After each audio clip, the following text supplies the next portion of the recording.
Hey Pop Culture Pals, it's Cynthia, and today I'm here with a box set Saturday video that I hope to make a regular feature every Sunday here on my channel. Let me explain Box Set Saturday to you. Years ago, first of all, we love to collect DVDs. We particularly like to collect TV on DVDs.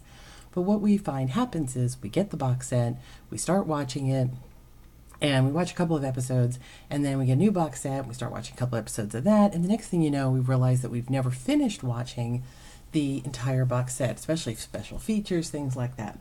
And it goes on our shelf and it gets forgotten about. So we started this thing. Saturday nights, there was never anything on TV. Most new television wasn't on. We started this long before we had a DVR that holds a billion different things. And we decided to take our Saturday night and pull something off the shelf that we either hadn't seen in a very long time or episodes of DVDs that we had not watched ever. So we could start working our way through all the box sets that we had. So that was the origins of this, and it's really become our date night. Every Saturday night, we kind of have a special treat, and we sit down and we try to get 2 or 3 things in. It kind of depends. When we've got a movie in there, it kind of messes it up, the schedule a little bit. But when we're doing TV shows, we usually get 3 in, and we try to mix them up. So I'm going to talk about the ones that we are looked at this week, and hopefully every week, so that I can sort of mix up a little DVD review with just, hey, a little slice of more pop culture madness. So speaking of madness, because in honor of Halloween, we pulled out Mad Monster Party. This is a special edition. I'm not sure what's special about it. This is a 1960s, late say 1960s, Rankin Bass TV show in the style of Rudolph, which I'm sure you're all familiar with, or Santa Claus is Coming to Town, only this is Halloween Palooza. Now, ever since I was a kid, I've been fascinated with the Universal monsters, so this was the ultimate for me because, again, I grew up on Rudolph, which I adored, and this was a combination of everything I loved, Monster Mania, and the super puppet work of Rankin Bass. The story, again, has, if this looks like Boris Karloff to you, it is. Boris Karloff, well, that's the puppet, but Boris Karloff did the voice. And let's see if she's on here. Way up here in the corner, Phyllis Diller also does one of the voices.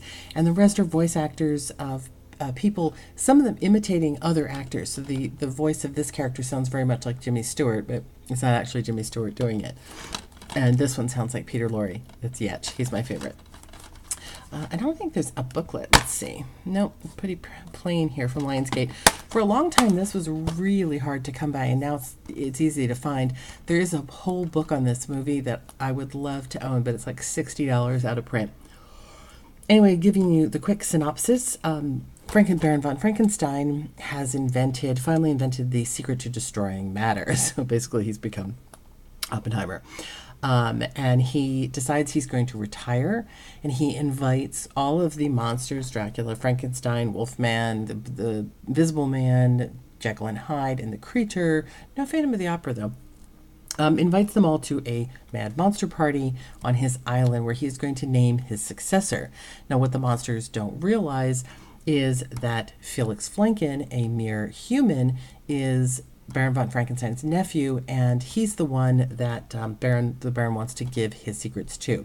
Felix is the typical mild-mannered, geeky, can't do anything right pharmacist who stumbles into this monster party and, somewhat like Inspector Clouseau, keeps sort of saving himself unintentionally, but then gets completely wrapped up when the other monsters find out that he is going to inherit everything. This is Francesca. She's the sexiest puppet ever put on film. Looks very much like Anne Francis and Jessica Rabbit. She initially is the original conspirator that wants to stop Felix from getting the secrets because Frankenstein confides in her and tells her what's going to happen. So the party ensues. Everybody comes for the party. There's zombies. This is Phyllis Diller's the bride of Frankenstein. And basically, as I said, as the story progresses, it's all about the monsters co-conspiring with each other to get rid of Felix and inherit everything from Frankenstein. But of course, it doesn't turn out that way. Well, there is a making of. I guess I have seen this. This special feature has the making of featurette, which is fantastic, and a whole thing about how they do the animation. It's quite amazing. The music of Mad Monster Party. It is a musical. Did I mention that? It has some really fun songs in it, and then a lot of just great 60s type sounding instrumental pieces. The score is really fun. There's 2 sing-alongs and trailers and all kinds of good stuff on here. Yeah, I know I have seen the featurettes on this, but we didn't watch them last night. So, Mad Monster Party. That was our Halloween pick. Keeping along the kids line, we also pulled out Top Cat. We picked this up at a thrift store recently for a couple of bucks. You know, it's a cartoon I probably wouldn't have bought on my own. My husband really likes these cartoons from this era, so he grabbed it. But what's really funny about it is when he went to put it on, I remembered the episode. I can't even believe I did. This is part of this Hanna-Barbera Classic Collection that has a vellum, what do I want to say? Like a clear transparency cover, so they look like they're on the background, but it's actually completely see-through. Very nice box set. Huge box set. Top Cat videos. And sorry, the glare here is terrible. In addition, there's some special features. There's an interview with some of the voice actors. Arnold Stang, who played Top Cat. There's a little story about him. There's cat trivia, Top Cat trivia, series profile, the making of Top Cat. We actually have not watched the special features. Storyboard showcase comparison on the missing heir. So we watched the episode called, hang on, I'm stuck on this little thing here, The Maharajah of Pookajee, in which Top Cat realizes that he can live the life of a Maharaja by pretending to be one.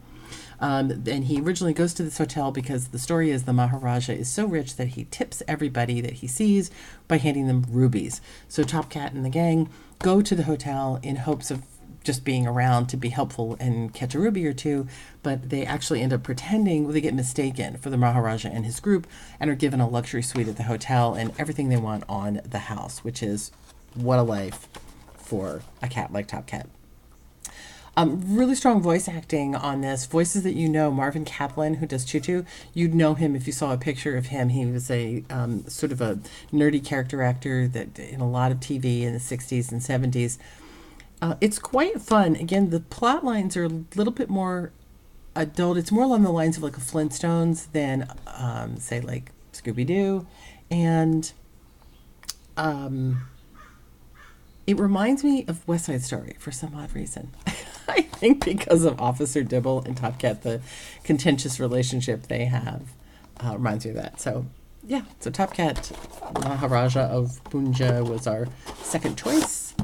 Let me know if, let me put that in there, right? Let me know if you've ever watched Top Cat, if you are a fan of Top Cat or not. You know what, actually, the trivia, I think this story is actually based on Sergeant Bilko, the old comedy Sergeant Bilko, I believe, because Top Cat's always trying to find ways to get rich and it always backfires. On a completely different note, we have the first season of Dark Angel. I am not a fan of the first season of Dark Angel. I am a huge fan of the second season of Dark Angel, and if you know me at all, this is the first season, you will know why, and that's because the second season has Jensen Ackles. But that's not the only reason.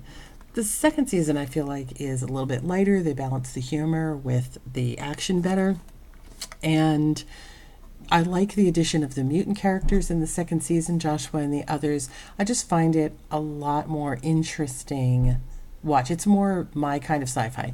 This first season is a little heavier, a little darker. If you're a fan of heavier sci-fi, watch the first season. If you're a fan of lighter sci-fi, watch the second season. If you're a fan of Jensen Ackles, you got to watch both, and I'll tell you why in a minute. This is the first season box set. It does have some audio commentaries on certain episodes, blooper reel, Dark Angel video game trailer, audition tapes, 3 behind-the-scenes featurettes. I haven't watched any of these because we only just picked this up. I don't think I have, because we just picked up this box set.